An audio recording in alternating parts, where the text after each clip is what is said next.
جو قبر میں جا چکا ہاتھ سے کیسے مار چکے ہوگے؟ جو ایک صدی پہلے فوت ہو چکا ہاتھ سے اسے کیسے مار سکو گے؟ لیکن زبان سے تو ایک صدی جو پہلے فوت اسے بھی زخمی کیا جاتا ہے، زبان سے تو اس پر بھی حملہ ہوتا ہے جو دنیا سے جا چکا ہے، اور اس کے بعد بھی کوئی اس کا پیچھا نہیں چھوڑ رہا، اور اس کے بعد بھی اس پر حملے کیے جا رہے ہیں۔ اس واسطے میرے محبوب علیہ السلام فرمانے لگے تمہارے لیے لازم ہے کہ اپنی زبان کو سنبھالو، اور یہ غیبت کے ذریعے سے جو زبان حملے کرتی ہے یہ بہت خطرناک ہے۔ یہ ذری اصول ہے ہمارے محبوب علیہ السلام کے کہ ایک ایک حدیث میں اپنی امت کو صدیوں کا نور عطا فرمایا ہے۔ محتشم سامعین حضرات، غیبت کے ساتھ دوسری بیماری جو انتہائی اہم بیماری ہے وہ حسد کی بیماری ہے۔ اللہ تعالیٰ نے قرآن مجید میں فرمایا وَمِن شَرِّ حَاسِدٍ إِذَا حَسَدَ کہ محبوب یہ کہو میں پناہ مانگتا ہوں اللہ کی فلاں چیز سے فلاں چیز سے فلاں چیز سے، فرمایا حاسد کے حسد سے بھی پناہ مانگتا ہوں کہ حاسد کا حسد بڑی خطرناک چیز ہے، میں اے اللہ اس سے پناہ مانگتا ہوں تیری، تو مجھے اپنی پناہ میں رکھ اور حاسدین کے حسد سے مجھے محفوظ رکھ۔ سید عالم نور مجسم شفیع معظم صلی اللہ علیہ وسلم کی تعلیمات سے حسد کی جو تعریف ہمارے صوفیاء نے محققین نے اخذ کی، ان میں بالخصوص حضرت میر سید شریف سند جرجانی رحمۃ اللہ علیہ، انہوں نے حسد کی تعریف اپنی کتاب التعریفات میں یوں کی، کہتے الحسد تمنی زوال نعمت المحسود الی الحاسد، حسد یہ ہے کہ جس کا حسد کیا جا رہا اس کو محسود کہتے ہیں۔ حسد یہ ہے کہ انسان چاہتا ہے کہ میرا فلاں دوست یا فلاں رشتہ دار اس سے جو نعمت اس کو مل چکی ہے اے اللہ اس سے چھین لے اور وہ مجھے عطا فرما دے، یعنی دو تقاضے اس کے، یہ جو انتہائی درجے کا حسد ہے، ابتدائی درجے کا حسد یہ اس کے پاس نہ رہے مجھے ملے یا نہ ملے، اور انتہائی درجے کا حسد یہ ہے کہ اللہ اس کے پاس یہ نعمت نہ رہے اس سے چھین لے اور اس سے چھین کے مجھے عطا کر دے۔ یہ ایک مرض ہے دل کا جس سے سینہ ابلتا ہے، سینہ جلتا ہے، اور اس میں نقصان اس حسد کرنے والے کا ہی ہوتا ہے۔ جس کا حسد کر رہا ہے وہ آزاد پھر رہا ہے، اسے کوئی آگ نہیں لگی ہوئی، اس کے لیے سینہ تنگ نہیں ہے، اس کے لیے زمین کھلی ہے، وہ اپنی موج میں ہے، اور یہ حسد والا خواہ ہر وقت سلگ رہا ہے، ہر وقت ابل رہا ہے، ہر وقت اس سے حرارت نکل رہی ہے اور اپنے اندر اپنی آگ سے ہی جلتا جا رہا ہے، اس کے لیے دنیا میں ایک دائمی عذاب بن گیا ہے۔ لہذا حسد وہ کیفیت ہے جس سے بندہ جہنم جانے سے پہلے جہنم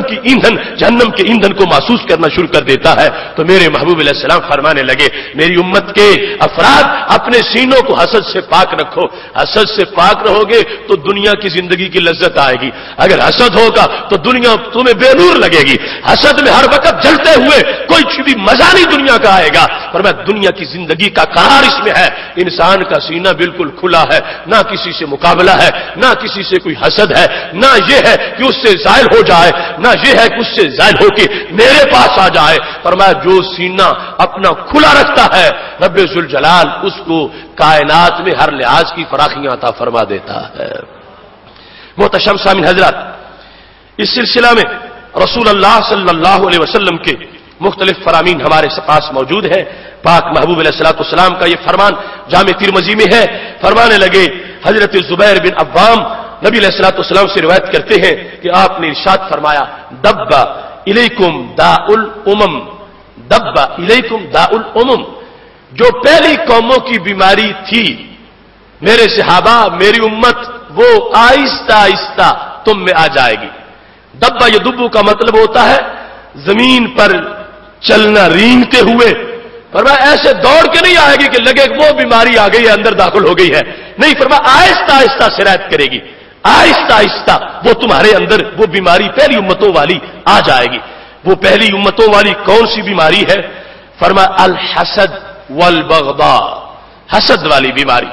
بغض والی بیماری، یہ پہلی امتوں کی خطرناک بیماری پہلی امتوں میں تھی، اور پھر آہستہ آہستہ یہ چلتی چلتی رینگتی رینگتی غیر مرئی طور پر غیر محسوس طریقے سے یہ تمہارے اندر میری امت یہ آ جائے گی۔ اور فرمایا ہی الحالقہ،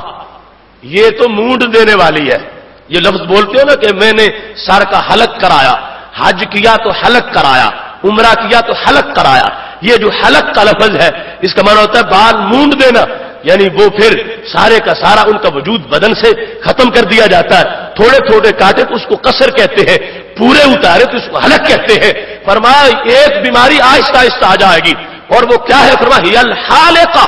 وہ مونڈ دینے والی ہے، عزتیں ختم کر دے گی، وہ وقار ختم کر دے گی، میری امت تمہارا روب ختم کر دے گی، وہ بالکل مونڈ کے تمہاری ٹنڈ بنا دے گی، اور تمہاری حیثیت جو ہے اس سے بہت ہلکی ہو جائے گی۔ جب ہمارے محبوب علیہ الصلوۃ والسلام نے لفظ حالقہ بولا، اب عربی زبان تھی، صحابہ عربی تھے، سمجھ رہے تھے کہ حالقہ کا معنی ہوتا ہے مونڈ دینے والی اور بال اتار دینے والی۔ جس وقت نبی علیہ الصلوۃ والسلام نے یہ لفظ بولے تو آپ نے فوراً اگلا جملہ بولا، فرمایا ولا اقول تحلق الشعر، یہ نہ سمجھنا کہ ایسی بیماری ہے جو بال مونڈے گی۔ بال مونڈنے سے کیا ہوگا؟ اتنا کوئی نقصان نہیں ہے، وہ تو جز وقتی، اگر کوئی اس کو سمجھتا ہے کہ میری زینت نہیں رہی، وہ فرمایا بال مونڈنے کی بات ہی نہیں ہے، لفظ حالقہ بول رہا ہوں کہ ایک چیز آ جائے گی جو مونڈ کے رکھ دے گی اور بال نہیں مونڈے گی۔ کیا چیز؟ کس چیز کا حلق کرے گی؟ فرمایا لیکن تحلق الدین، تمہارے دین کا حلق کر دے گی، سر کے بالوں کو نہیں اتارے گی، دین کی لذت دور کرے گی۔ وہ چیز حالقہ ہے، وہ اس طرح پھیرے گی، کس پر؟ تمہارے دین پر۔ دین تمہارا تم سے روٹ جائے گا، دین تم سے جدا ہو جائے گا، جیسے وہ بال جدا ہوتے ہیں حلق کے ساتھ، سر سے جدا ہو جاتے ہیں کہ حلق ہو گیا ہے۔ فرمایا جو حالقہ میں بیان کر رہا ہوں اس سے بالوں کے حلق والی چیز مراد نہیں ہے، اس سے دین کے حلق والی، کہ دین کو وہ بندے سے زائد دور کر دے گی، بندہ کہیں ہوگا اس کا دین روٹ کے کہیں چلا جائے گا۔ فرمایا والذی نفسی بیدہ، میرے محبوب علیہ السلام کہنے لگے مجھے اس رب کی قسم ہے جس کے قبضہ قدرت میں میری جان ہے، لا تدخلوا الجنت حتی تؤمنوا، تم جنت میں نہیں جا سکو گے یہاں تک کہ ایمان نہ لے آؤ۔ جنت جانے کے لیے ایمان ضروری ہے، ولا تؤمنوا حتی تحابوا، اور اس وقت تک ایمان نہیں ہو سکتا جب تک آپس میں خدا کے لیے تم پیار نہیں کرتے۔ جنت کے لیے ایمان ضروری ہے،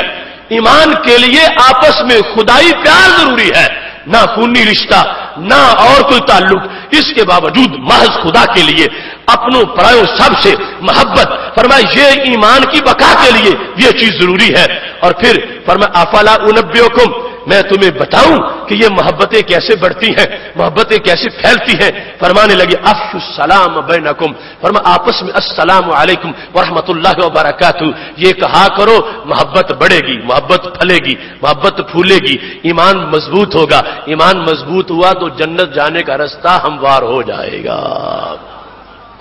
سید عالم نور مجسم شفیع معظم صلی اللہ علیہ وسلم ارشاد فرماتے ہیں، ابن ماجہ شریف میں یہ حدیث شریف موجود ہے، حضرت عبداللہ بن عمرو رضی اللہ تعالیٰ عنہ اس کے راوی ہے کہ محبوب علیہ الصلوۃ والسلام سے کہا گیا ای الناس افضل،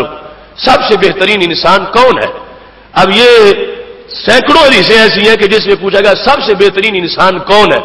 اور اس کے جواب مختلف ہے، کسی کو کوئی بہترین بتایا، کسی کو کوئی بہترین بتایا۔ تو یہ نہیں کہ نبی علیہ السلام کو یاد نہیں رہا کہ کسی کو کہا فلاں سب سے اچھا ہے جو قرآن پڑھے پڑھائے، کسی کو فلاں سب سے اچھا ہے جو نماز پنجگانہ وقت پہ ادا کرے، نہیں پتا ہے۔ لیکن میرے محبوب علیہ السلام کی نگاہ کا کمال یہ ہے کہ پوچھنے والے کے دل کو دیکھ کے بتاتے ہیں، جو کمی ہو وہ اس کے سامنے نامزد کرتے ہیں، اس کے لیے جو اس کے لحاظ سے بہتر چیز ہے وہ بتا دیتے ہیں۔ اب اس مقام پر جب پوچھا گیا کہ سب سے بہترین ای الناس افضل، سب سے افضل انسان کون ہے، اب آپ کے نزدیک بھی اس کے کئی جواب ہو سکتے ہیں۔ کہو گے جو بہت بڑا حاجی ہے جس نے زیادہ حج کیے، نہیں جو بہت بڑا نمازی ہے تہجد گزار ہے وہ سب سے افضل ہے۔ پھر کہو گے نہیں جو سب زیادہ زکات دیتا ہے وہ سب سے افضل ہے۔ پھر کہو گے نہیں جو قاری قرآن ہے وہ سب سے افضل ہے۔ پھر کہو گے نہیں جو دین کے علوم کی مہارت رکھتا ہے وہ سب سے افضل ہے۔ پھر کہو گے جو مقام ولایت پر فائز ہے وہ سب سے افضل ہے۔ مختلف جوابات ہو سکتے ہیں، مگر اس مقام پر میرے محبوب علیہ الصلوۃ والسلام سے جب پوچھا گیا سب سے افضل کون ہے، فرمایا کل مخموم القلب وصدوق اللسان، فرمایا ہر وہ بندہ جس کے دل میں کسی سے حسد نہ ہو وہ سب سے اچھا انسان ہے۔ مخموم القلب، فرمایا جس کے دل میں کوئی آگ نہیں لگی ہوئی، کسی کے بارے میں سوچتا رہے چونکہ حاسد تو ہر وقت سوچتا ہے، خبر رکھتا ہے جس سے حسد ہے کہ اس کا حال کیا ہے، اسے کیا ملا ہے، اس کو سے کیا چھیننا چاہیے، اس کو کیسے فراڈ کرنا چاہیے، اس کو کیسے زیر کرنا چاہیے. ہر وقت ایک ذہنی کوفت میں حاسد ہے، سوچ رہا ہے، باقاعدہ ذہن کی ایجنسیاں اس کے پیچھے لگائی ہوئی ہیں، ہر وقت تلاش میں ہے اس کا کوئی عیب مل جائے، اس کو نقصان کیسے پہنچا سکوں. تو یہ اس کا دل سلگتا ہے، بھڑکتا ہے، دھڑکتا ہے، شعلے نکلتے ہیں، دھواں نکلتا ہے اور اس میں بیچارہ جلتا رہتا ہے. میرے محبوب علیہ السلام فرمانے لگے اچھا انسان تو وہ انسان ہے جس کا دل بالکل ٹھنڈا ہے، جس کا دل بالکل ساکت ہے، جس میں کوئی اس طرح کی ہلچل نہیں، جس میں کسی کو زیر کرنے کا کوئی جذبہ نہیں. وہ بالکل سیدھا سادہ انسان جس کا دل کسی کے خلاف سوچنے سے بالکل پاک اور صاف ہے، یعنی اپنی ذات کے لحاظ سے وہ کسی کے ساتھ کوئی دشمنی کرنے والا نہیں ہے. فرمایا بالکل اس طرح کھلا دل رکھنے والا انسان وہ انسان ہے جس کو میں انسانوں میں سے افضل انسان قرار دے رہا ہوں. اور ساتھ فرمایا صدوق اللسان، جو صادق ہی نہیں صدوق ہے، صدوق مبالغہ کا صیغہ ہے، فرمایا بہت بڑا سچیار ہے، سچی بات کرتا ہے، جو بھی ہو جائے سچ نہیں چھوڑتا. فرمایا یہ بندہ ہے جس کو ہم نے افضل الانسان افضل الناس کہا.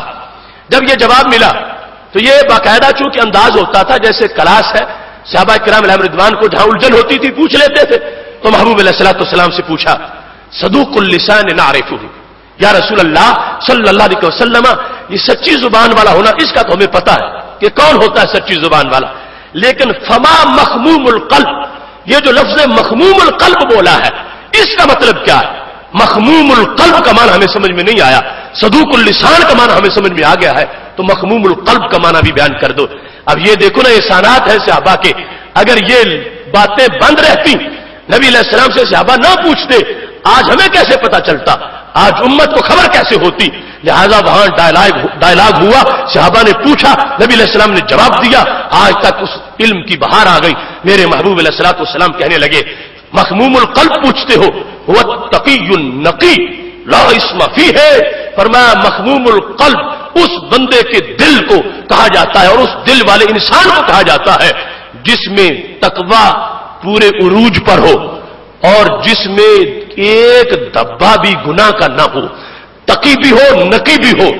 بالکل پارسا بھی ہو اور ہر آلودگی سے اس کا دل ستھرا بھی ہو. لا اسم فیہ، اس دل میں کوئی گناہ نہ ہو، بلا بخش کوئی ظلم زیادتی نہیں ہے، بلا غل کوئی کھوٹ نہیں، کسی کے لحاظ سے کوئی حسد اس طرح کی کوئی جذبہ نہیں. ولا حسدا، یہ لفظ بول دیے، ولا غل ولا حسدا، نہ اس دل میں حسد ہے نہ اس دل میں کوئی غل ہے کوئی کھوٹ ہے، نہ کسی کو نیچا دکھانے کے لیے کوئی ایسا جذبہ ہے. فرمایا جس کا ایسا کھلا دل ہے، کھلا دل ہے. میں یہ کہہ رہا ہوں اگرچہ ہاتھ میں تلوار لے کے میدان جہاد میں نہ گیا، محبوب علیہ السلام فرماتے ہیں اگرچہ نماز پنجگانہ کے علاوہ وہ کوئی شب زندہ دار انسان نہیں ہے، اگرچہ وہ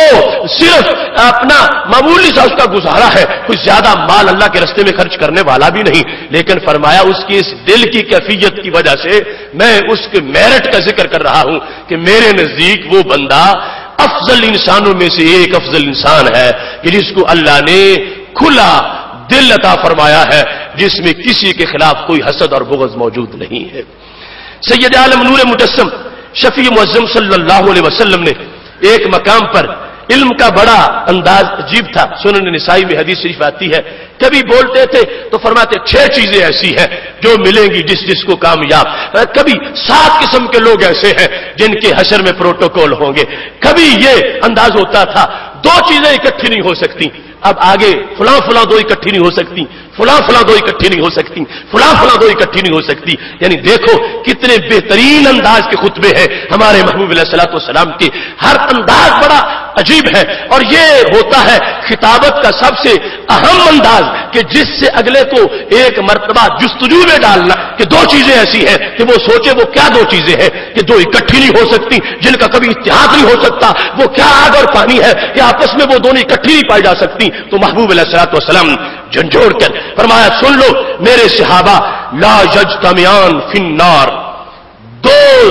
انسان آگ میں اکٹھے نہیں ہوں گے، 2 بندے آگ میں اکٹھے نہیں ہوں گے. مطلب کیا؟ ان میں سے ایک جہنمی ہو سکتا دوسرا نہیں ہوگا. لا یجتمعان فی النار، آگ میں نہیں اکٹھے ہوں گے. کون کون؟ مسلم قتل کافرا، وہ مسلمان جس نے کسی کافر کو مارا تھا، ثم سدد وقارب، اور مارنے کے بعد پھر سیدھے رستے پہ بھی رہا، خود مرتد نہیں ہوا۔ اب فرمایا اس نے کافر کو مارا تو یہ تو طے شدہ ہے کہ کافر جہنمی ہے، تو اس بات کو یوں سیدھا بھی بیان ہو کیا جا سکتا تھا کہ جس نے کافر کو مارا وہ جنتی ہے، لیکن یہ زیادہ اہم انداز ہے۔ دو بندے جہنم میں نہیں جائیں گے، کون سے دو؟ فرمایا دو جہنم میں اکٹھے نہیں ہوں گے، وہ مسلمان جس نے کسی کافر کو مارا اور اپنے ایمان پر دنیا میں زندگی گزاری، فرمایا یہ مسلمان اس کافر کے ساتھ جہنم میں اکٹھا نہیں ہو سکتا، کافر تو جہنم میں ہوگا مگر یہ جہنم میں نہیں جائے گا، کیونکہ ان دو کو یہ جمع نہیں کیا جائے گا، کیونکہ اس کا کردار بڑا ہے، اس نے کافر کو مارا، وہ کافر یقیناً جہنمی ہے، لیکن اس بندے کو اللہ جہنم میں نہیں جانے دے گا کیونکہ اس کی تلوار کا مارا ہوا جہنم میں موجود ہے۔ دوسرے نمبر پر میرے محبوب علیہ الصلوۃ والسلام فرمانے لگے وَلَا يَجْتَمِعَانِ فِي جَوْفِ مُؤْمِنٍ، مومن کے پیٹ میں بھی دو چیزیں اکٹھی نہیں ہو سکتی، مومن کے پیٹ میں دو چیزیں اکٹھی نہیں ہو سکتی، کون کون سی؟ فرمایا اللہ کے رستے میں لڑتے ہوئے غبار پڑے ناک میں اور اندر چلا جا، اور ادھر جہنم کی آگ کا دھواں ہو اور جہنم کی آگ کی وہ تپش جو شعلوں کے ساتھ شدت ہے، فرمایا یہ دونوں چیزیں مومن کے اندر اکٹھی ہو جائیں نہیں ہو سکے گا۔ فرمایا جس نے راہ جہاد میں غبار اپنی ناک میں حاصل کر لیا ہے، نکلا ہے، غبار اڑ رہا تھا، گھوڑا دوڑا رہا تھا، آگے بڑھ رہا تھا، فرمایا جس کو راہ جہاد کا غبار میسر آ گیا ہے، اب یہ غبار اندر داخل ہو گیا، یہ جہنم کے دھویں کو نہیں آنے دے گا، اس غبار نے روک لیا ہے، یہ بندہ جہنم میں نہیں جائے گا۔ تو محبوب علیہ السلام نے فرمایا یہ دو چیزیں مومن کے اندر اکٹھی نہیں ہو سکتی کہ اس میں راہ حق کا غبار بھی ہو اور پھر وہ جہنم میں بھی جل رہا ہو، ایسا کبھی نہیں ہوگا۔ یہ غبار اس بات کی ضمانت بن جائے گا کہ اس بندے کو رب ذوالجلال جنت عطا فرمائے گا۔ تیسرے نمبر پر رسول اللہ صلی اللہ علیہ وسلم کا یہ جملہ جو آج کے موضوع سے منسلک ہے اور بڑا اہم جملہ ہے، فرمانے لگے لا یجتمعان فی قلب عبد، میرے بندے کے، میرے امتی کے دل میں بھی دو چیزیں اکٹھی نہیں ہو سکتی۔ پہلے کہا جہنم میں دو اکٹھے نہیں ہو سکتے، پھر مومن کے اندر دو چیزیں نہیں اکٹھی ہو سکتی، پھر فرمایا میرے امتی کے دل میں، مومن کے دل میں دو چیزیں اکٹھی نہیں ہو سکتی، پائی جائے گی تو ایک پائی جائے گی، ایک ہوگی تو دوسری نہیں ہوگی، دوسری ہوگی تو پہلی نہیں ہوگی، دونوں بیک وقت نہیں ہو سکتی، جیسے آگ ہے تو پانی نہیں، پانی ہے تو آگ نہیں۔ کیا وہ دو چیزیں ہیں؟ محبوب علیہ السلام فرمانے لگے الایمان والحسد، حسد اور ایمان دونوں اکٹھے نہیں ہو سکتے، حسد اور ایمان۔ اب سوچ لو کہ یہ تین چیزیں دو دو کر کے بیان کی، پہلی دو پر اپنے ضمیر سے پوچھو اور ضمیر مطمئن ہے، ہاں باقی کافر جہنم میں جائے گا، مومن تو جس نے کافر کو مارا ہے غازی ہے تو جنتی ہے، جہنم میں اکٹھے نہیں ہوں گے۔ تو جس نے راہ جہاد کا غبار کھا لیا اب اس کے قریب جہنم کے شعلے نہیں جائیں گے، اکٹھے نہیں ہو سکتے۔ تو تیسری بات کو بھی سوچو، فرمایا مومن کے دل میں دو چیزیں اکٹھی نہیں ہو سکتی، ایمان اور حسد۔ ایمان ہے تو حسد نہیں، حسد ہے تو ایمان نہیں۔ تو یہ مواخذے کا وقت ہے، اپنے حساب کا وقت ہے، اپنے باطن کو جھانک کے دیکھنے کا وقت ہے کہ کیا ہمارے دلوں میں حسد نہیں ہے۔ دعویٰ ہمارا ایمان کا بھی ہے، مومن ہے، تو پھر حسد دلوں میں نہیں آنا چاہیے، حسد نہیں ہونا چاہیے۔ حسد ایمان کا دشمن ہے، حسد ایمان کو دل سے نکالتا ہے، حسد ابتدائی مراحل میں ایمان کو کھرچنا شروع کرتا ہے اور بڑھتے بڑھتے حسد کی بنیاد پر بندے اپنے بڑے پرہیزگار بھائی کو، بڑے پرہیزگار پڑوسی کو، بڑے کامل ولی انسان پر بھی ایک بندہ اپنے سارے بغض نکال دیتا ہے، تو اس سے کیا ہوتا ہے؟ اس کی ایمانی حالت جو ہے وہ ختم ہوتی چلی جاتی ہے، بلکہ وہ اس کو یہ دوڑ لگی ہوئی ہے، چاہتا ہے اس کو زیر کرنا ہے، خواہ کفریہ جملے بولوں، خواہ کسی سے جا کے جادو کرواؤں، خواہ میں کسی کافر یا کسی شیطان صرف انسان سے کوئی شیطانوں کے حربے استعمال کر کے کوئی ایسے چلے کروا کے میں اس کو زیر کروں۔ یہ صورتحال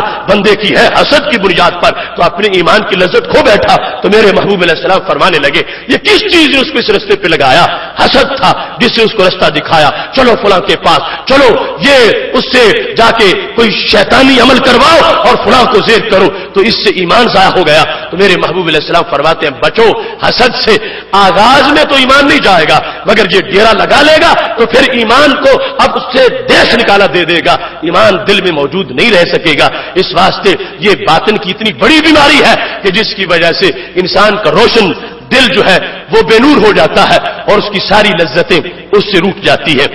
اس واسطے رمضان المبارک میں فہم دین کورس کا ہر موضوع، ہر شعبے کا ایک اہم موضوع تھا، اور اس کے لحاظ سے ہم نے ظاہر باطن دائیں بائیں آگے پیچھے ہر طرح کے افکار، نظریات، معاملات، عبادات، سماجیات اور ہر جہت کی جو بیماریاں تھیں ان کی طرف توجہ مبذول کرائی ہے، اور یہ صرف ایک ڈیوٹی ہے، ایک وکالت ہے دین کی، اور اس میں یہ امید ہے کہ اگر ایک شخص بھی اس التجا پر، اس درخواست پر اپنی اصلاح کر لے گا تو ہمارے نبی علیہ السلام کا فرمان ہے اتنے صدقے کا ثواب ملے گا جو پوری دنیا کے صدقے سے بڑا ثواب ہوتا ہے۔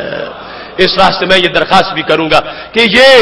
اس لیے نہیں کہ میں بول رہا ہوں، اس لیے اس میں سوچو کہ یہ قرآن ہے اور یہ نبی علیہ السلام کا فرمان ہے اور یہ سچا ہے اور یہ ہمارے لیے ہے، یہ ہماری روح کی غذا ہے، یہ نسخہ کیمیا ہے ہمارے لیے، یہ یہودیوں عیسائیوں کے باطن کی صفائی کا، اس طرح کی بیماریوں کا علاج نہیں، ان کے لیے اولین ایمان کا تقاضا ہے، آئیں گے تو پھر آگے یہ کورس کروائے گا۔ ہم جو ایمان والے ہیں ہمارے لیے یہ کورسز ہیں سارے کے سارے، تاکہ ہم ان چیزوں کو دیکھیں۔ اب کتنی باتیں، کتنے فرامین سامنے آئے کہ انسان پہلے حسد کو اور سمجھتا تھا، اب سن کے یقیناً اس کو محسوس ہوگا کہ میں نے تو معمولی سا سمجھا ہوا تھا، یہ تو بڑی خطرناک چیز ہے، میں تو غیبت کو بالکل عام سی چیز سمجھتا تھا، یہ تو بڑی مولد چیز ہے۔ اور یاد رکھیے یہ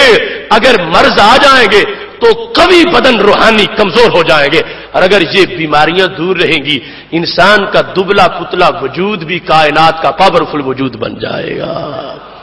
یہ طاقت ہے روحانیت کی۔ ایک انسان ہٹا کٹا کڑیل جوان ہے مگر اس کو دیمک حسد کا لگا ہوا ہے اور دیمک اس کو روحانی بیماریوں کا لگا ہوا ہے، تو وہ تو بھوسا ہے، وہ کچھ بھی نہیں، راکھ ہے۔ اور دوسری طرف ایک بالکل جس کو سمجھتے ہو کمزور سا بندہ ہے مگر اس کا باطن روشن ہے، اس کے دل کے آئینے میں بڑی چمک موجود ہے، تو وہ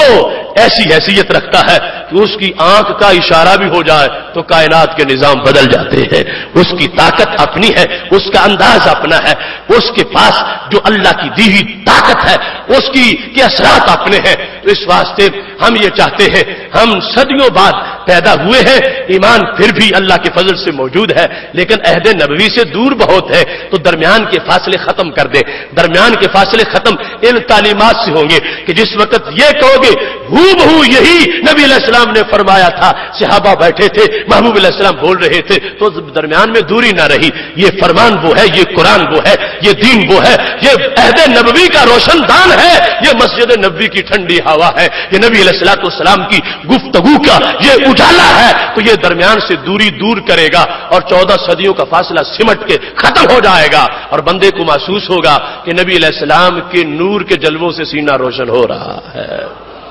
محتشم سامعین حضرات، گفتگو کو سمیٹتے ہوئے چونکہ آج سوالات کے جوابات کا سیشن بھی ہے، محبوب علیہ السلام تشریف فرما ہے، ابن کثیر نے لکھا ہے ایک شخص ابھی مجلس میں آیا نہیں تھا، ہمارے محبوب علیہ السلام فرمانے لگے اب جو آئے گا وہ جنتی ہوگا،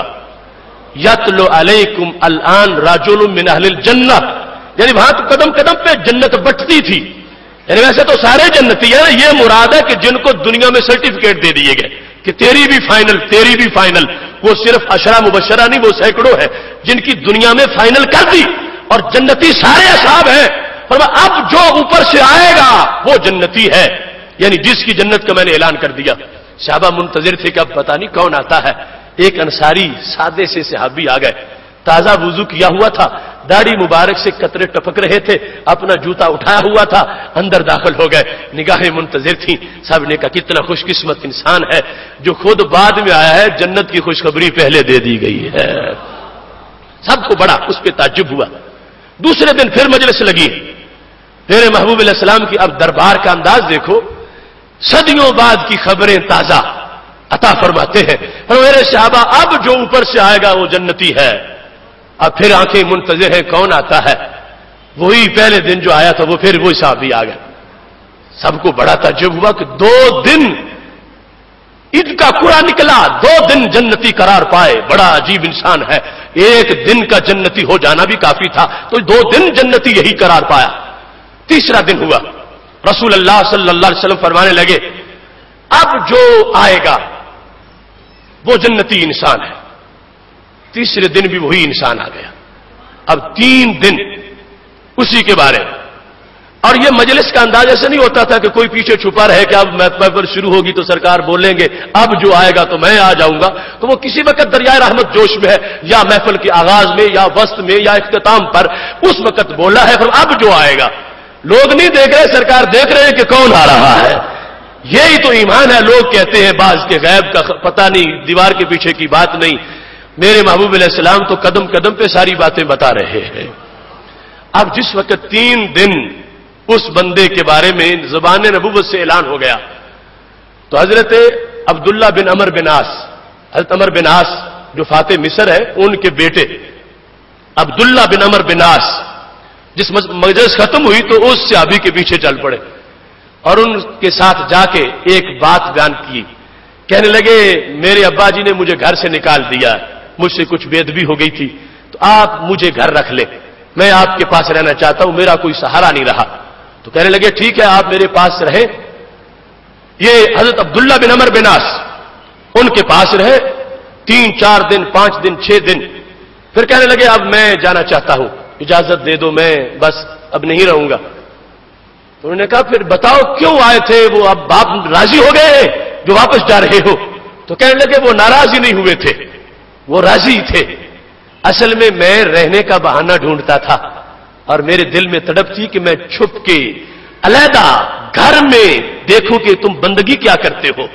کیونکہ 3 دن جو نام تمہارا آیا کوئی وظیفہ کوئی بہت بڑا قیمتی تھا، تو مجھے شوق تھا مجھے اس وظیفے کا پتہ چلے جو تم کرتے ہو۔ یعنی وہاں پر ایسے بہانے تھے تقوی کی تلاش کے لیے، آج تو لوگ فراڈ کرتے ہیں کسی کو لوٹنے کے لیے، وہاں کا ذوق دیکھو، وہاں تقوی کا شوق دیکھو، اور وہاں ثواب کمانے کی دوڑ دیکھو، اور کیسے بہانے ہیلے بنائے ہیں کہ مجھے گھر کوئی نہیں رکھتا، رکھو۔ یہ سیر میں موجود ہے کہ ایک عورت نے حضرت عمر فاروق رضی اللہ تعالیٰ عنہ کو نکاح کا پیغام بھیجا اور کہا میں نکاح کرنا چاہتی ہوں۔ پوچھا گیا کیوں امیر المومنین عمر فاروق سے، ان کے امیر المومنین ہونے کی وجہ سے نکاح کرنا چاہتی ہو، کس بنیاد پہ نکاح چاہتی ہو؟ نکاح ہو گیا، کہنے لگی میں صرف اس بنیاد پہ چاہتی تھی کہ میں دیکھوں کہ رات کو عمر بندگی کیا کیا کرتے ہیں،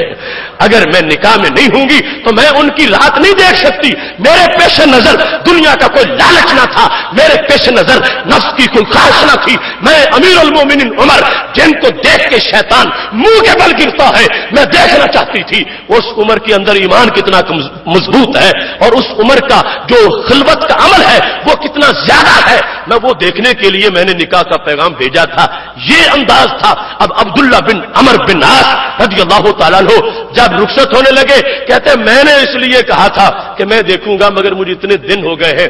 میں نے سب کچھ تمہارا دیکھا ہے، مجھے تو کوئی ایسی بات نظر نہیں آئی کہ جو دوسرے لوگوں سے تم میں امتیازی پائی جاتی ہو،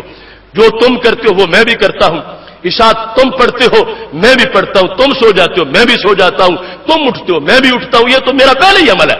یہ تہجد، یہ نوافل، یہ عشاء، یہ نمازیں، یہ سب کچھ میں کرتا ہوں، تو مجھے تو تلاش تھی کوئی بڑا قیمتی وظیفہ، کوئی اور چلہ ہوگا، اور وہ تو مجھے کوئی بھی نظر نہیں آیا، اس واسطے اب میں جا رہا ہوں۔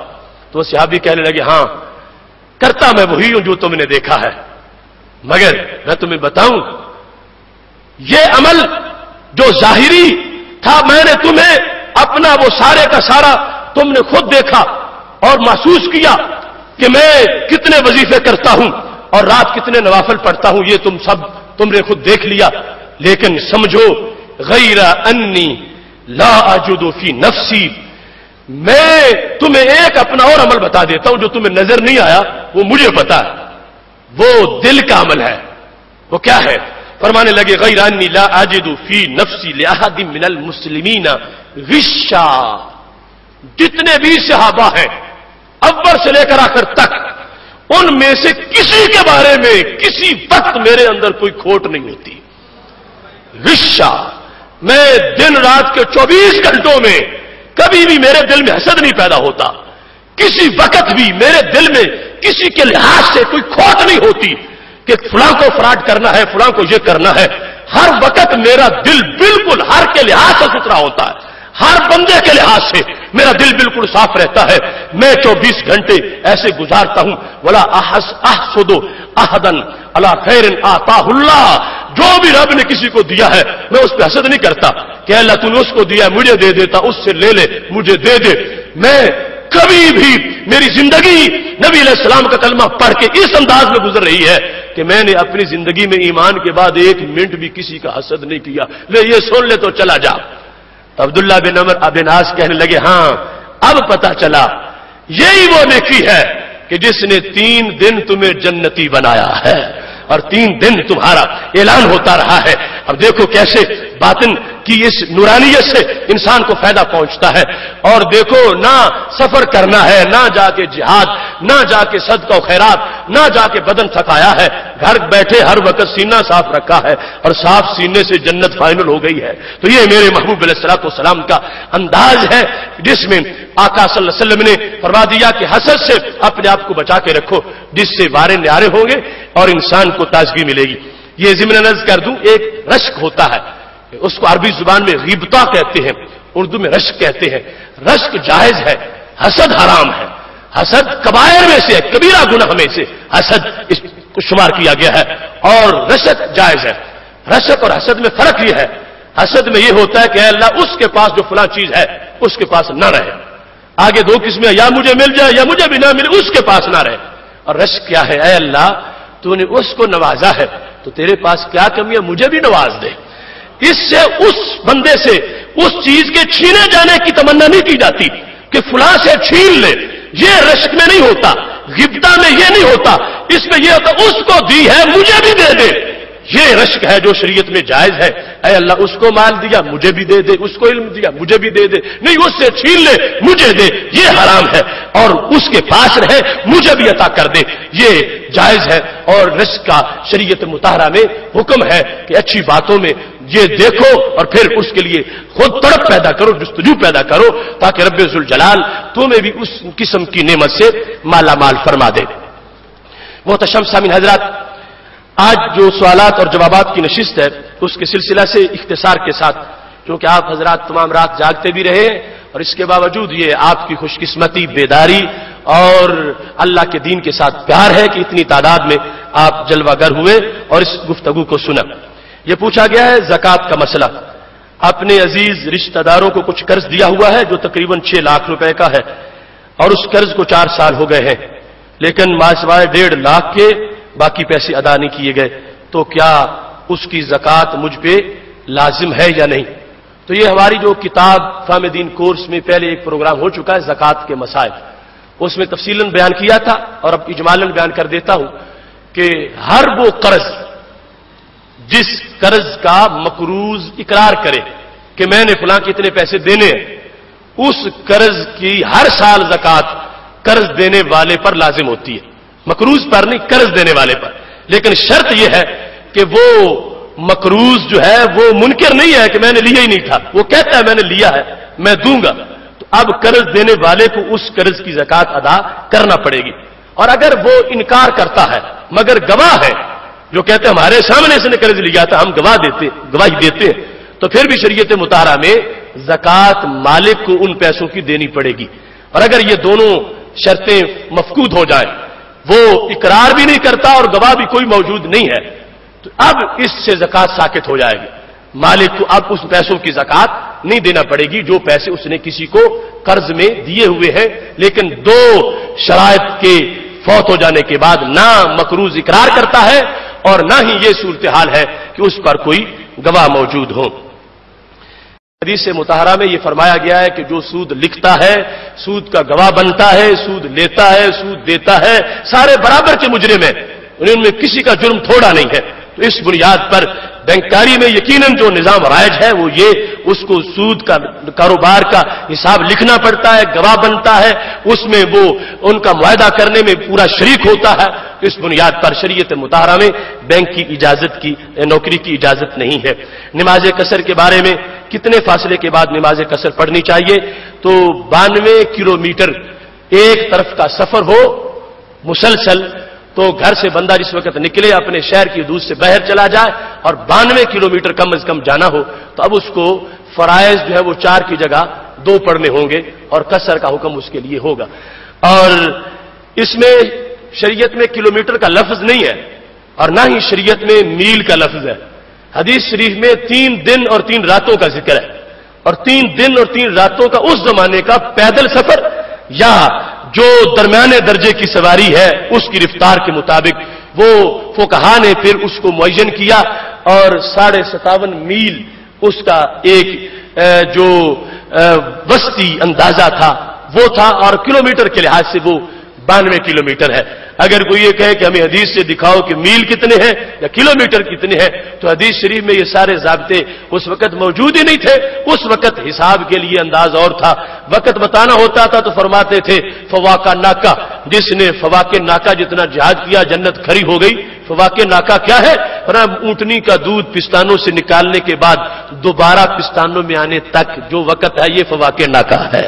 اس طرح کی صورتحال تھی. لمبا ٹائم کچھ بیان کرنا ہوتا تھا فرماتے تھے اونٹ کو ذبح کر کے کھال اتار کے گوشت بنا کے تقسیم کرنے میں جتنا ٹائم لگتا ہے اتنا ٹائم. تو یہ پیمانے تھے اس وقت کے. تو اس طرح دنوں کے ساتھ اس کو بیان کیا گیا اور آج کے معیار کے مطابق 92 کلومیٹر وہ سفر ہے جس پر نماز قصر کا حکم ہے اور نماز قصر پڑھنا ہمارے نزدیک واجب ہے. یعنی یہ نہیں ہے کہ کوئی کہے میں پوری پڑھتا ہوں پوری میں اچھا ثواب ملے گا کیوں تھوڑی پڑھوں. تو یہ مانوی چیز کا صدقہ ہے اللہ کی طرف سے اور اس کو قبول کرنا واجب ہے. لہذا قصر کی صورت میں فرائض میں قصر لازم ہے اور اس کی خلاف ورزی جائز نہیں ہے. کیا عورتوں کے اجتماعی اعتکاف کے لیے دور دراز علاقوں کی طرف جانا جائز ہے؟ عورت تو مسجد محلے کی مسجد میں بھی اعتکاف نہیں بیٹھ سکتی. چاہے جائے کہ کسی دوسرے شہر میں مسجد سے باہر جا کے بیٹھ جائے، عورت کو ہرگز ایسی اجازت نہیں ہے. شریعت مطہرہ نے اس کے لیے مسجد بیت گھر کے اندر جو معین جگہ کی ہے نماز کے لیے وہاں اعتکاف کی اجازت دی ہے. محلے کی مسجد میں بھی نہیں، دوسرے شہر میں جانے کا جواز بھی نہیں اور اس کو شرعی طور پر اعتکاف نہیں کہا جا سکتا. آج کل کے معاشرے میں کمیٹی ڈالنے کا رواج ہے. عام طور پر کمیٹی جس کو لکی کمیٹی کہا جاتا ہے اس کا کیا حکم ہے؟ تو اس میں یعنی جو اس کے بارے میں مجھے معلومات ہے اس میں یعنی ہر ایک کو جتنے پیسے دیے وہ ضرور ملتے ہیں اور کسی کے کاٹے نہیں جاتے اور کسی کو اضافی طور پر نہیں ملتے. صرف یہ ہے کہ کسی کی باری پہلے آ جاتی ہے کسی کی بعد میں آ جاتی ہے. ایسی صورتحال میں اگر ہے تو اس میں کوئی حرج نہیں، ایسی کمیٹی ڈالی جا سکتی ہے. کیا حج کی ادائیگی کی وصیت کی جا سکتی ہے؟ یہ فرضی عبادت ہے یا نفلی؟ حج جس وقت ایک بندہ ذات راہ پر مالک ہو گیا تو اس پر حج کرنا فرض ہو گیا. اتنا فرض سخت فرض ہے کہ نبی علیہ الصلوۃ والسلام نے فرمایا جس کو حج کی استطاعت ہوئی ولم یحج اس نے نہیں کیا فلیمت ان شاء یہودیا او نصرانیہ، فرمایا وہ میرا نہیں، یہودی مرے یا عیسائی مرے وہ میرا نہیں ہے کہ جس کو استطاعت تھی اور اس نے حج نہ کیا. اور قرآن مجید میں ومن کفر، جس نے نہیں کیا اس کو کفر سے تعبیر کیا گیا. اس واسطے بہت جلد استطاعت کے بعد حج کرنا لازم ہے. استطاعت یہ ہے کہ آنے جانے کا خرچہ، وہاں رہنے کا خرچہ اور واپس آنے تک اپنی اولاد کا خرچہ اور آنے کے بعد کاروبار کی ابتدائی رننگ کا تھوڑا سا خرچہ یہ اس کے پاس ہے تو وہ صاحب استطاعت ہے. اس پر حج لازم ہو چکا ہے اور کرے گا اور لازم ہے، فرض ہے تو فرض ہی ادا ہوگا. اس واسطے اگر نہیں کر سکا تو پھر بھی اس کے لیے جو وصیتیں فرض ہے، وصیت کی اقسام میں ہم نے بیان کیا تھا، یہ فرض اقسام میں سے ہے کہ اگر کسی پر حج فرض تھا اور حج نہیں کر سکا اس پر لازم ہے اپنے بیٹوں کو کہہ جائے کہ میری طرف سے حج کر دینا، میرا طرف سے حج کسی کو کروا دینا، حج بدل کروانا، یہ وصیت اس پر کرنا لازم ہے جس سے امید ہے کہ رب ذوالجلال اس کے ساتھ مہربانی فرمائے گا اور اس کی حیثیت جو ہے وہ پہلے سے واضح ہو جائے گی اور اس کے لیے آسانی پیدا ہو جائے گی. ایک آدمی کرائے کے مکان میں رہتا ہے اور مزدوری کرتا ہے، کیا اس پر فطرانہ واجب ہے یا نہیں؟ تو اس کا تفصیلاً بیان بھی پہلے کورسز میں ہو چکا ہے. 2 جدا جدا نصاب ہیں. ایک وہ نصاب ہے کہ جب وہ بندے کے پاس اتنے پیسے ہوں تو پھر اس پر زکوٰۃ فرض ہوتی ہے. ایک وہ نصاب ہے کہ وہ ہو تو زکوٰۃ تو فرض نہیں ہوتی، صدقہ فطر واجب ہو جاتا ہے. اور پھر ایک وہ نصاب ہے کہ جس کی وجہ سے قربانی دینا واجب ہو جاتی ہے. تو زکوٰۃ کا نصاب دیر سے بنتا ہے کیونکہ زکوٰۃ کے نصاب میں 52.5 تولے چاندی کے برابر اس کے پاس پیسے ہو یا خود چاندی ہو تو اتنی مالیت کا وہ مالک ہے اس مال کا جو نہ فرنیچر ہے نہ پہننے کے کپڑے ہیں اور وہ یا تو سامان تجارت ہے، تو پھر اس پر زکات دینا لازم ہو جائے گی۔ زکات کے نصاب میں گھر کا فرنیچر کاؤنٹ نہیں ہوتا کہ کہا جائے کیونکہ اتنے ہزار کا تو فرنیچر بھی ہے تو اب زکات لازم ہو جائے۔ زکات کے واجب ہونے میں نہ گھر کے کپڑے گنے جاتے ہیں، نہ گھر کا فرنیچر گنا جاتا ہے، نہ سواری کو کاؤنٹ کیا جاتا ہے، نہ جو کسی کا شعبہ ہے وہ آلات جو ہے ان کی قیمت شمار کی جاتی ہے۔ ان سب کو ایک سائڈ پہ کر کے باقی جو ہے زائد چیزیں اس سے وہ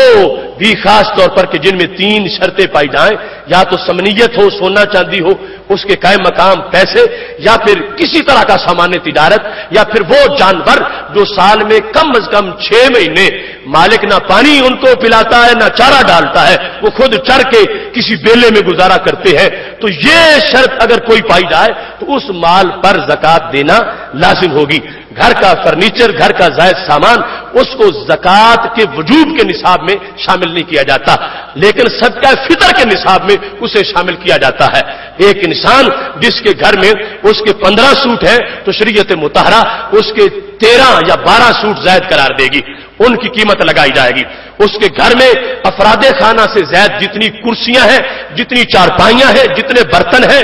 جو اس طرح کی چیزیں ان سب کی قیمت لگائی جائے گی۔ ان ساری چیزوں کی قیمت جو ہے جس وقت لگانے سے وہ 52.5 تولے چاندی کی قیمت کے مطابق یعنی تقریباً 18,000 روپے تک پہنچ جاتی ہے تو اس پر صدقہ فطر دینا واجب ہو جاتا ہے۔ اب دوسرا فرق یہ ہے کہ زکات کے نصاب میں حولانِ حول شرط ہے، سال کا گزرنا، اور صدقہ فطر کے لیے سال کا گزرنا کوئی ضروری نہیں ہے۔ تو اس بنیاد پر ہمارے معاشرے میں میرے مشاہدے اور آبزرویشن کے مطابق تقریباً 95% افراد وہ ہیں جن پہ صدقہ فطر واجب ہے۔ بہت تھوڑے لوگ ہیں، یعنی ایسا ہے کہ جو لوگ صدقہ وصول کرتے ہیں وہ بھی ان پر بھی صدقہ واجب ہے، یعنی اس گھریلو گھر کی ان زائد چیزوں کی وجہ سے، چونکہ شریعت نے 20 جوڑوں کی تو اجازت نہیں دی ہوئی اور شریعت نے گھر کے افراد سے زائد چارپائیوں کو بھی اس کی ضرورت سے زائد قرار دیا ہے، خواہ وہ مہمانوں کے لیے استعمال ہو یا نہ ہو۔ اس طرح کی جو جتنی چیزیں ہیں ان کی قیمت لگانے کے بعد وہ 52.5 تولے تک پہنچ گئی تو پھر اس پر خود لازم ہے کہ وہ اپنا صدقہ فطر ادا کرے، اور ایسے بندے پر قربانی دینا بھی لازم ہے۔ لہذا قربانی اور صدقہ فطر کا نصاب ایک ہے، زکات کا نصاب اس سے جدا ہے۔ تو یہ مختصر سی تفصیل تھی جو میں نے صدقہ فطر کے لحاظ سے بیان کی، اور اس کی حکمت یہ ہے کہ اس کو روزے کا غسل قرار دیا گیا کہ اس کی وجہ سے روزے کی آلودگی ختم ہوتی ہے، اور حالت روزہ میں جو روزے کے منافی کچھ لغویات بندے سے ہو جاتے ہیں، کوئی زیادہ بولتا ہے، لغو بات کرتا ہے، جھوٹ نکل جاتا ہے زبان سے، اس طرح کی کوئی صورتحال ہوتی ہے تو روزے کو ستھرا کرنے کے لیے شریعت نے اس کو حکم دے دیا کہ وہ صدقہ فطر ادا کرے اور ساتھ فقراء کی ضرورت بھی پوری ہو جائے۔ طلاق کے بارے میں پوچھا گیا ہے کہ طلاق دینے سے کیا 3 طلاقیں ایک دفعہ دینے سے واقع ہو جاتی ہیں، جبکہ قرآن مجید میں 3 ماہ میں مکمل طلاق کا حکم ہے، 1 مہینے میں 1 طلاق ہی مانی جاتی ہے۔ تو اس سلسلہ میں گزشتہ سال وہ طلاق ثلاثہ کا تفصیلی جو کورس کا موضوع تھا وہ بیان ہو گیا، وہ چھپ بھی چکا۔ قرآن مجید میں کوئی آیت ایسی نہیں ہے کہ جس میں یہ ہو کہ 3 دیں تو 1 ہوتی ہے۔ ساری امت کا اس بات پر اتفاق ہے 3 دیں تو 3 ہی ہوتی ہے۔ مالکی بھی یہی کہتے ہیں، حنبلی بھی یہی کہتے ہیں، شافی بھی یہی کہتے ہیں، حنبلی بھی یہ کہتے ہیں، حنفی بھی یہ کہتے ہیں۔ پوری امت اس پر متفق ہے سوائے ایک اعتزالی سوچ غیر مقلد فرقے کے، سب اس پر قائم ہیں، اور یہ صحابہ سے جو دین تابعین تک پہنچا اس کا حصہ ہے۔ حضرت فاروق اعظم رضی اللہ تعالیٰ عنہ سے پوچھا گیا مسئلہ تو انہوں نے 3 کو 3 قرار دیا، وہ سارے دلائل تفصیل سے اس میں موجود ہیں۔ تو آج اس روش پر بڑی احتیاط کی ضرورت ہے۔ ایک حرام کا سلسلہ شروع ہو جاتا ہے، جو شام کو طلاقیں دیتے ہیں صبح پھر لے آتے ہیں، اور ان غیر ذمہ دار مولویوں کے پاس جاتے ہیں، وہ کہتے ہیں 1000 بھی تم دے دو کوئی فرق نہیں پڑتا، یہ تو تم نے صرف 3 دی تھی۔ تو یہ ایک زنا کو قانونی شکل ان ظالموں نے دے رکھی ہے، اور اس سے بچاؤ بڑا ضروری ہے، اور یہ قیامت کی نشانیوں میں سے ایک نشانی ہے جو نبی علیہ السلام نے فرمایا تھا کہ زنا قانونی شکل اختیار کر جائے گا۔ وہ ایک تو ان نام نہاد روشن خیالوں کا قانون ہے، اور دوسرا ان نام نہاد طبقے کا جو دین کا لبادہ اوڑھ کے زنا کو لائسنس جاری کر رہے ہیں اپنی طرف سے، اور زکات کو، طلاق کو بالکل مذاق بنا رکھا ہے۔ باقی ہر چیز جتنی بار بولے وہ اتنی شمار ہوتی ہے، طلاق ان کے نزدیک ایسی چیز ہے 1000 بار بولے پھر بھی ایک ہی شمار ہوگی۔ باقی 1000 روپے کا مطلب 1000 ہی ہوتا ہے، لاکھ کا مطلب لاکھ ہوتا ہے، 500 کا مطلب 500 ہوتا ہے، لیکن طلاق ایسی چیز ہے وہ کہتے ہیں لاکھ کہہ دو مطلب ایک ہی ہوگا۔ یہ خانہ ساز شریعت ہے جس کا شریعت مطہرہ سے کسی طرح کا کوئی تعلق نہیں ہے۔ ہمارا کل کا موضوع بڑا اہم موضوع ہے، کن کی کنجی، وہ زبان جس کو سب کن کی کنجی کہے، اس کی نافذ حکومت پہ لاکھوں سلام۔ ویسے تو سوالات کا کل پروگرام نہیں تھا، لیکن انٹرنیٹ والے سارے سوالات ابھی باقی رہتے ہیں۔ انشاءاللہ انٹرنیٹ سے جو مختلف ممالک سے سوال آئے ہیں ان کا انشاءاللہ کل کے موضوع میں جواب دیا جائے گا، اور آپ اپنی تیاری بھرپور رکھیں کہ منگل کا دن وہ تاریخ ساز اجتماع کا دن ہے جب لبیک یا اسلام کے زیر سایہ قافلے بھٹی میرج ہال پہنچنے والے ہیں۔ اس کے لیے اپنے دوستوں کو بھی تیار کیجئے۔ اب دعا ہوتی ہے، دعا سے پہلے آج کے میزبان پروفیسر رانا محمد اشرف صاحب کے والد مرحوم جن کا انتقال ہو چکا ہے